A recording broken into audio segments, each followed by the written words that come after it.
Hello and welcome to an album a day, day 200. Going through my vinyl collection, an album or so at a time. Today we're going back to 2020, to the post or somewhat during COVID-ish era where an album was delayed but came out anyway. I have a couple of different copies of it and things to show you in my collection of Deep Purple's Whoosh. And this doesn't make any sense to you, doesn't it? No, because that's the album. It's a double album. Ear Music, as always, does an amazing job on these vinyl collections. And here we get some, we have the sticker that just shows basically it's a purple with the logo and the A side and B side, very simple. You gotta love that. But that is not the only album. We have this one, which is the C and D sides, of course. And it's interesting too because there's so much empty space on the D side. There's like a little bit of music and then a whole lot of nothing. And it's interesting the way that these vinyls break out. You can see there where the ring on the outside is the song and then on the inside that's all nothing. But I'm glad they didn't fill it with anything else. You kind of want the album to be the album. And if they're going to do like, you know, live bonus tracks or anything like that, then, you know, do those some other way. But this is the actual album cover here. I am convinced, and I want this to be true, that this is Rod Evans in the spaceman suit. They have a video for Man Alive, and they show the spaceman quite a bit, and I'm really hoping that's the case. I think he might return in Nothing at All. I don't remember the video for that. But anyway, very, very beautiful album cover, really vibrant colors, really stands out at you. Backside very much the same, the track list, but continuation of that sort of sandy landscape, you know.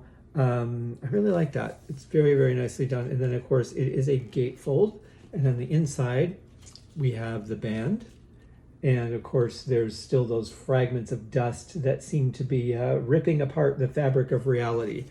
Very, very nicely done, I have to say. On the inside, for the sheets here, we have this picture of the moon, which is really nice. And then on the back, we have who's thanking who for what.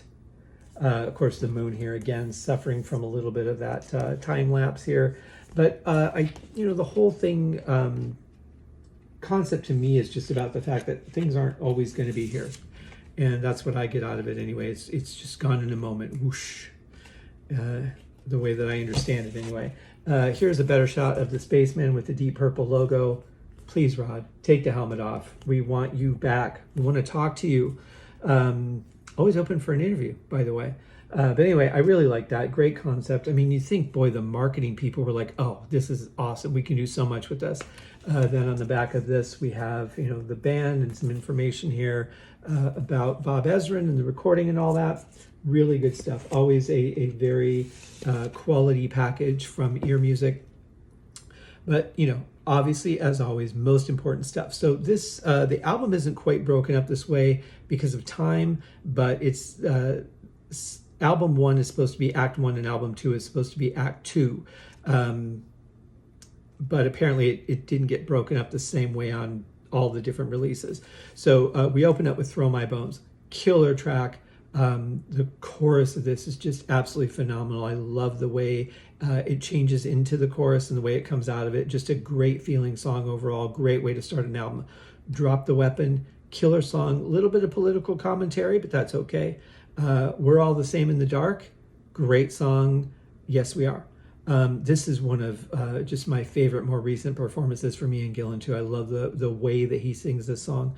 My favorite track on the album, Nothing at All. When I first heard this, from the very opening, now this didn't come out until August, so it's still, you know, 115 degrees in Las Vegas, where I was living when this came out in 2020. And as soon as this started up, I just felt a chill in the air. I felt that fall was coming.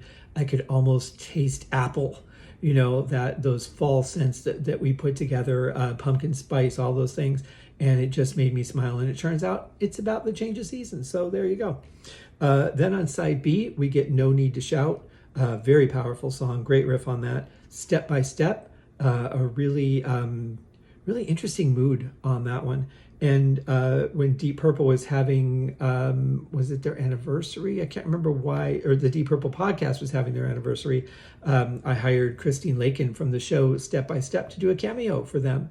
And she was all excited that they had a song called Step by Step. I think she thinks she was talking to the band. I'm not positive, but she was like, that's so cool that you guys have a song called Step by Step. So anyway, but that was a lot of fun. Cameo's a pretty cool thing. You can get Graham Bonnet on Cameo right now. Big Box, I think a couple of Dave Rimmer, and maybe Phil Anson or Bernie. I can't remember who's all in there from Uriah Heep. But look up Uriah Heep, look up Graham Bonnet. Really cool to get cameos from those guys. Then we go to What the What, which is a pretty fun song about a little bit of denial. Then we go over to Side C, or Act 2, which is The Long Way Around. Really cool gallop on this song. One of my favorites on this album. Absolutely love it. Really cool synth work from Don on that one too, I have to add, especially the solo. I have to say too, going to Nothing at All, the solo that Don plays on that is great because you think it's going to end in this crescendo, and as many times as I've heard it, I'm still waiting for him to just go up the scale and do a high note and end it that way like a guitar player would. He doesn't, and I really like that. Then we get Power of the Moon, another great moody song. Remission Possible is a nice instrumental, which is a pretty rare thing with Ian Gillan in the band. Don't get a lot of instrumentals during his era. Then Man Alive. This was, I think, the first single release from the album. Really cool video, great. Just love, especially the way Ian sounds on the chorus. Really interesting using that sort of metronome sound to measure time and for Ian to do more of a narrative take on it. Then we get a remake of the very first song that was released by Deep Purple on the Shades of Deep Purple album, And the Address. A little more modern, a little different sounding. It does miss the cowbell for me, though. That's such a part of the song that without it being in there, or whatever it was, I don't actually know that they used a cowbell. It sounds like it's a higher pitch metal block, but in any case, that's not in the song. And it's okay. I've gotten used to it without it, but that is such a signature part of that song. It's kind of weird to leave it off. Then we get what is listed as a bonus track, and I think I understand why, because if there's Act 1 and Act 2, and then this song was extraneous of those acts, then it would be an official bonus track. But it does appear on all formats of the release, and that is Dancing in My Sleep. Excellent song, dominated by Don Airy musically on that one. Great synth stuff, and really cool vocal from Ian. Overall, I mean, top performances by everybody on this album. It's just fantastic, a great effort. And, you know, it's the last original studio album with Steve Morse. They would do one more with him, but it's a cover album that we'll get to. And that's interesting because it was the only, I mean, Deep Purple, after Mark 1, was not big on doing covers. So to have a whole album of just covers is kind of fascinating. But, you know, when you're in the middle of a pandemic and there's only so much that you can do, you do what you can. So I think it was a great decision to do that. But yeah, Whoosh is such a fantastic album. Now, interestingly, I see that 3 singles were released, but it looks like, from what I can tell, only one was released in a vinyl format, and that would be this one right here.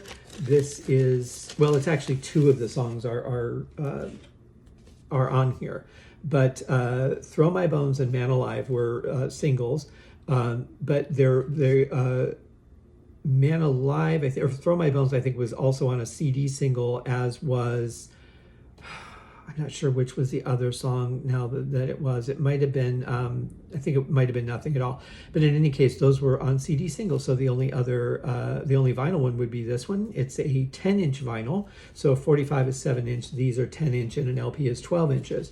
And again, going back with that same artwork from the album insert, and then going with the album artwork on the back. Pretty cool, you know. And then we have the actual vinyl itself, which has a wonderful sticker label. As you can see here, there's the back, the landscape, and then the front with the spaceman on it. And of course, I got both of these sealed, and I have the sticker. But it doesn't end there, guys. It just doesn't. There's more. And I've got one more piece that I got specifically because it was the quickest one I could get to. Actually, no, that's not true. I got it because of the DVD. That's right.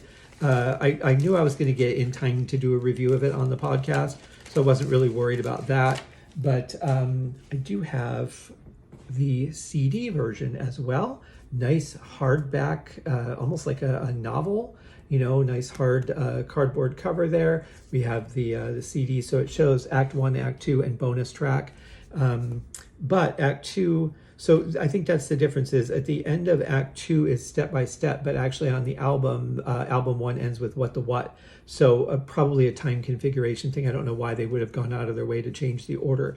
But this does come with some cool stuff. So there's little marketing stuff and the sticker that it came with.